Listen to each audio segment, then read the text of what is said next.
O ministro Marco Aurélio tomou posse no Supremo Tribunal Federal em 1990. Nesses 31 anos, ele participou de diversas votações importantes.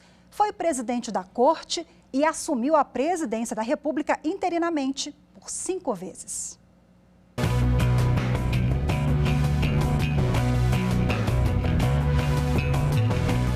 12 de julho de 2021, a data marca os 75 anos de idade de um dos mais longevos ministros na Suprema Corte.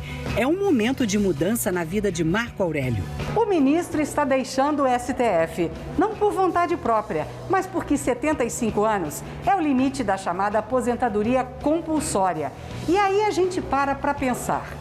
Quantas vezes ele caminhou por este tapete vermelho a caminho do plenário? Quantas vezes Marco Aurélio vestiu esta toga? E quantas vezes sentou nestas cadeiras para julgar grandes causas do país? No dia 25 de fevereiro deste ano, Marco Aurélio ocupou a cadeira do decano, o mais antigo da corte, no lugar do ministro Celso de Mello. Ele teve que adiar esse momento por alguns meses, já que, por causa da pandemia, as sessões passaram a ser feitas por videoconferência. Mas vamos voltar no tempo para contar um pouco da história do filho do seu Plínio e Dona Eunice. Marco Aurélio Mendes de Farias Melo nasceu na capital do Rio em 12 de julho de 1946. É bacharel em Ciências Jurídicas e Sociais pela Faculdade Nacional de Direito da Universidade Federal do Rio de Janeiro e mestre em Direito Privado pela mesma faculdade. Atuou no Ministério Público do Trabalho, no Tribunal Regional do Trabalho da Primeira Região como juiz e no Tribunal Superior do Trabalho como ministro. Em 13 de junho de 1990, tomava posse no Supremo Tribunal Federal. Foi o 49º presidente da Corte. Desde que entrou para o STF, teve várias passagens pelo Tribunal Superior Eleitoral.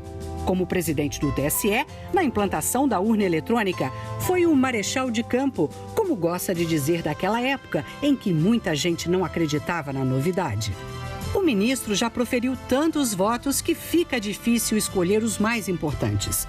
Mas a gente lembra de 2 casos nos quais ele votou a favor. Aquele em que a Corte decidiu que o Ministério Público pode denunciar o agressor, mesmo que a vítima não tenha apresentado a queixa, e o direito da gestante de interromper a gravidez quando o feto é anencéfalo. Nos julgamentos, muitas vezes ele se contrapôs à maioria dos ministros, com a prerrogativa do livre convencimento. Eu costumo dizer que processo não tem capa, tem conteúdo e que não ocupo cadeira voltada a relações públicas.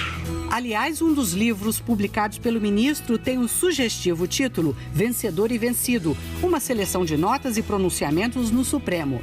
Marco Aurélio também chegou a ser presidente da República em exercício em 2002, quando sancionou a lei que criou a TV Justiça. Ele foi responsável por conduzir o processo de implantação da emissora, época em que enfrentou resistência quanto à transmissão ao vivo das sessões de julgamento. Nós tivemos de uma ala conservadora do tribunal uma reação para não se transmitir ao vivo as sessões. Então, poderíamos ter, evidentemente, a edição de trechos da sessão. E eu estava com uma viagem a convite de um governo estrangeiro, com os demais presidentes dos tribunais superiores ao exterior, e pedi apenas que me dessem um crédito de confiança, que no retorno conversaríamos a respeito. Quando eu retornei, a visão já era outra. Nada como a passagem do tempo. A aposentadoria no Supremo ocorre pouco tempo depois de completar 31 anos de casa. 31 anos, como ele já disse, de compromisso maior com a lei das leis, a Constituição, e com muita coragem. É a síntese de todas as virtudes. Não adianta você ser virtuoso se você não tem a coragem de veicular o que você pensa, o que você imagina que seja o ideal para a sociedade.